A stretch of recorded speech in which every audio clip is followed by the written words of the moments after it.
Hello everyone, this is Shuxin, and as mentioned in the title, this video is for those who wish to transfer university to a South Korean university. Okay, I know this topic is very rare, but personally I did a 2+2 transfer from a Korean university to another Korean university, and while I was doing it, I was so clueless and lost, and I wasted a lot of time and energy and money because very limited information could be found. So I thought this could be helpful for someone out there for whatever reason that you wish to transfer. I hope this helps. Transferring university in South Korea for foreigners, I would say it's rather easy compared to the locals, as we have less thing to prepare and it's less competitive. And disclaimer, most of the information are based on the universities that I plan to transfer and the research I did on them, but every university is different, so you gotta really do your own research, okay? Okay, so that's it for my very long introduction, and let's get started. So I will split this into 3 parts: during the transfer, before the transfer, and after the transfer, and the things you need to know in each. Okay, first part is during the transfer. The most important thing is, of course, do your research. Research. It's so important. I was someone who is really lazy and bad at doing all this research and planning stuff like that. Therefore, I missed the chance to apply to the school I wanted to go in year 1. Therefore, this whole transfer thing. So I learned my lesson, and no joke, I actually started planning this whole transfer thing 1 year before the application period. Okay, firstly, of course, you must know where you want to transfer to and be aware of the deadlines. As I said, deadlines are so important, and usually the exact date won't be out so early, but you can check the previous years and see when were the application periods for foreign transfer students, and different universities usually have different application periods. For example, Yonsei's spring semester application is usually during the beginning of December to mid-December.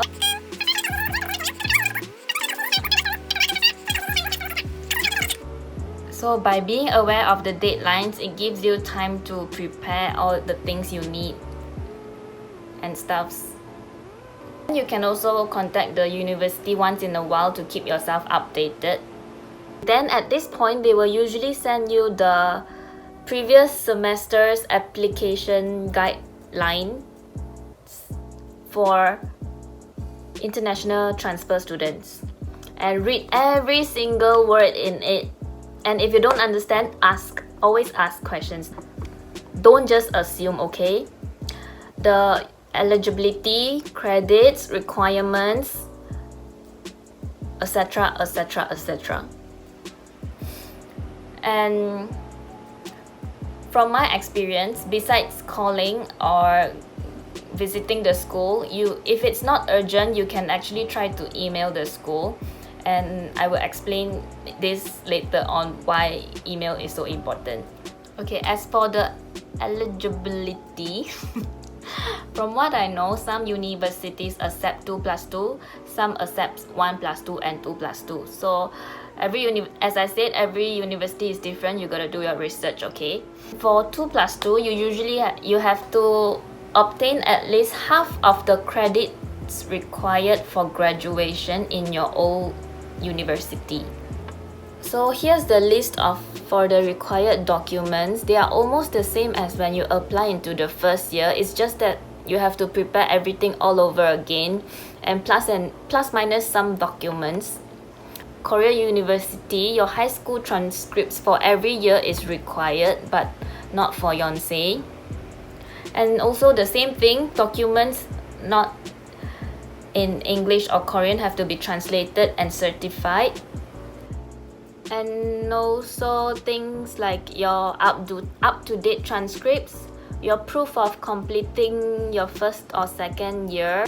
Okay, let me continue my email story and share my experience on this part. So I didn't want to waste my time. I wanted to transfer right away into third year after I complete my second year. But the application deadlines are before the release of my final results. I was aware of this question long before the application period, therefore I went to ask the universities that I wanted to transfer to, and all of them told me that I can apply and I just have to submit something like estimated completion certificate of my second year. Okay, I asked them through email, okay, and then during the last steps of my application, which is document submission, one of the university actually told me that no, you have to complete 2 years and you have to get your results, you have to get credits, how many 60 plus credits in order to be eligible to apply for the transfer thing. Then they also told me that they won't refund my application fees. And then I showed them the email that they sent me, which says that you can transfer even without your final result, and then they paid me, they refunded my application fee. Yeah. Okay, sorry for the long grandmother story. Moving on to procedure, they are all usually almost the same. You do your online application, you pay your application fees, you submit your documents, and then you wait for results. And when the results are out, you pay your school fees. Yeah, that's it. Okay, the next part is before the transfer, which is during your year 1 and year 2. Things I wish I knew before transferring. So the previous part is all in the guidebook. I will link them down below, but this part is my personal tip, what I realized only after I transferred and did not manage to do therefore. Yeah. So what I realized is, as I told you, you only need half of the amount of credit in order to graduate in your old university. Okay, for example, you need 126 maybe credits in order to graduate in your old school. Therefore, you gotta obtain 63 before you transfer. 63 is not that much if you divide it into 4 semesters. One semester you only have to take like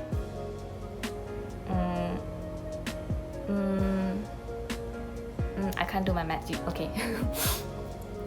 So last time what I thought was I want to obtain more credits in this school, in my old school, so that life will be easier in my new school. And that's not true. So your results, it's more important than the amount of credits.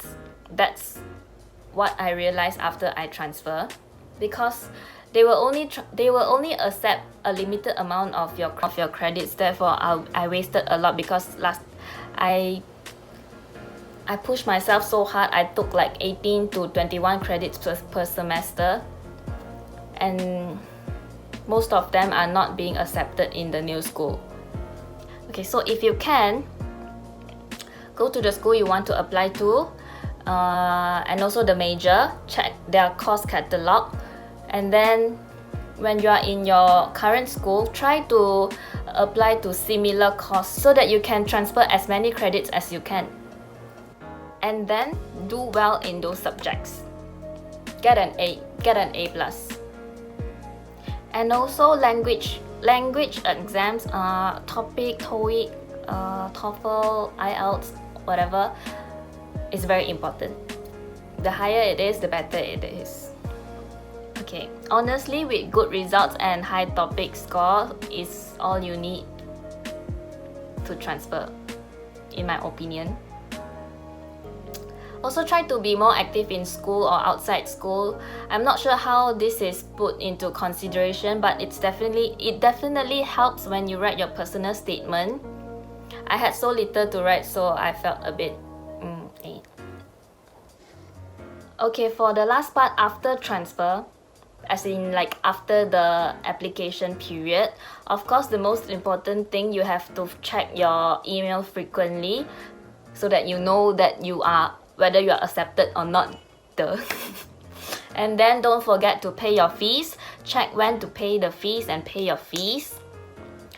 And then usually they will have orientation to teach you how to do the course application or course registration or credit transfer and all those things. But for my case, I transferred during the COVID period, so everything was cancelled and they just sent me a guidebook instead. So always ask questions. If you don't understand anything, don't be afraid to ask the international office. I disturbed them so much as I didn't have any friends there at first. Okay, so as for making friends, I'm not the expert in it, but my tip is to start from the foreigners, as foreigners are very friendly, and so they can tell you what to do, your campus life and all. Yeah, and although it's COVID period, I still managed to make some very nice friends in the new university through like group projects and other international students programs and all. As I said, I transferred during this COVID period. There are very less things I could say about the campus, but I still managed to survive it. So yeah, I guess that's it. If there's anything I would like to add, I think I'll add it when I edit. And so, okay, so if you're lazy to listen to me talking for I don't know how many minutes, again, here's a short list that I prepared which summarize everything that I just said. Okay, and don't forget, a lot of things are case by case and every universities are slightly different, so remember, do your research and do it early. And if you have any questions, you can come and ask me and I'll help you if I know. I'll leave my contacts somewhere here or down below. Okay. So yeah, that's it. Bye bye. Okay, I realized I forgot to say something. The whole transfer process was very stressful and tedious, and the new university is also much more competitive. However, if you ask me whether it was the right choice to transfer, I would say if you feel like having a change and it is something that you want, so why not just try? And for me, it was the right choice as I gained more exposure from the environment and people, and I like it, and I have no regrets. Okay, bye for real, and love you.